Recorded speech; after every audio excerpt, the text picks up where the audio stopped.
Amazing recipes bye रुनार চ্যানেলে আপনাদের সবাইকে স্বাগত।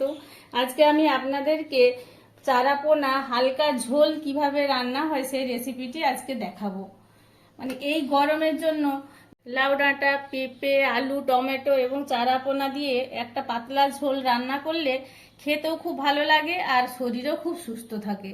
এখানে আমি চারাপোনা নিয়েছি আর এটা পেঁপে, আলু, লাউ ডাঁটা কেটে রেখেছি, টমেটো, লবণ, লঙ্কা গুঁড়ো, হলুদ গুঁড়ো আর এটা জিরে গুঁড়ো আছে।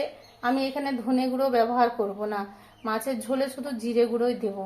আর এটা কালো জিরে আছে, আদা পেস্ট আর এখানে পেঁয়াজের পেস্ট আর সরষের তেল। মাছগুলোকে আমি বানিয়ে পরিষ্কার করে ধুয়ে নিয়েছি। এখানে আমি এই ছুরির সাহায্যে এভাবে কেটে নেব। চারাপোনায় তো খুব কাঁটা থাকে, এভাবে কেটে নিলে কাঁটাগুলো বোঝা যায় না।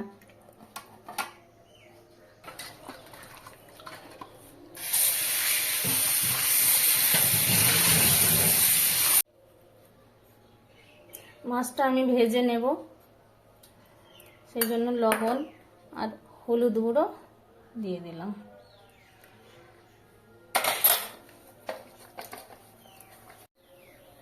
কড়াটা গরম হয়ে গেছে, আমি তেলটা দিয়ে দিলাম।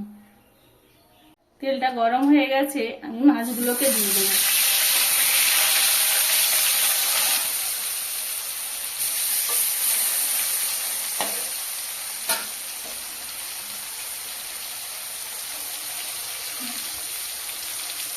মাছগুলো ভাজা হয়ে গেছে, আমি একে একে তুলে নেব।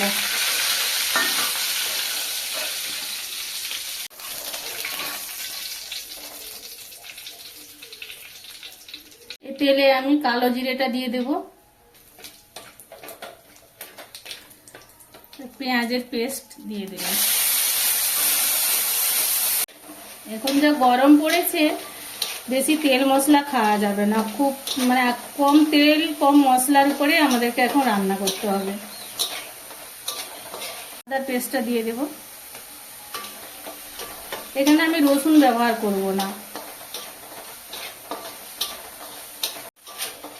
পেঁয়াজ আর আদাটা খুব ভালোভাবে কষিয়ে নিয়েছি, এবারে আমি একে একে মশলাগুলো দিয়ে দেব। হলুদটা দিয়ে দেব, লঙ্কা গুঁড়োটা খুব সামান্য দেব, আর এটা জিরে গুঁড়ো।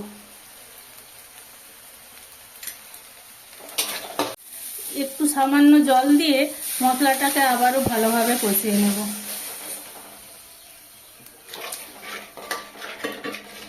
মশলাগুলো ভালোভাবে কষানো হয়ে গেছে, এখানে লাউ ডাঁটা, পেঁপে, আলু কেটে রেখেছিলাম, এগুলো দিয়ে দেব।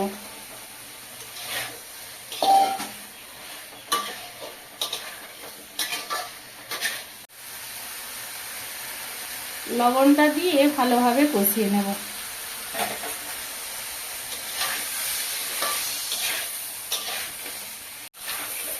ভালোভাবে কষানো হয়ে গেছে, এবারে আমি জল দিয়ে দেব। আর এই যে এই ছোট্ট গাগরাটা দেখছেন আপনারা, এইটা আমার শাশুড়ি মা যখন ছোট ছিলেন তখন এটা মায়ের খেলনা গাগরা ছিল, এটা এখন আমার কাজে ব্যবহার হচ্ছে। ঝোলটা ফুটে গেছে, আমি এখানে টমেটোগুলো দিয়ে দেব।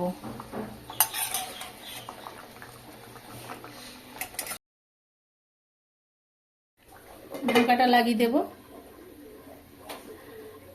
একটু অপেক্ষা করব, দিয়ে ঢাকাটা খুলে আমি মাছগুলোকে দিয়ে দেব।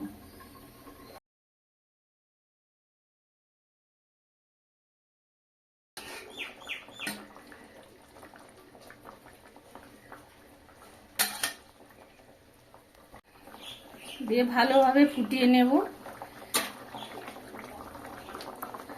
এখানে ডাঁটা, টমেটো, আলু, পেঁপে সব সেদ্ধ হয়ে গেছে। একটু ফুটিয়ে নিলেই মাছের পাতলা ঝোল রেডি।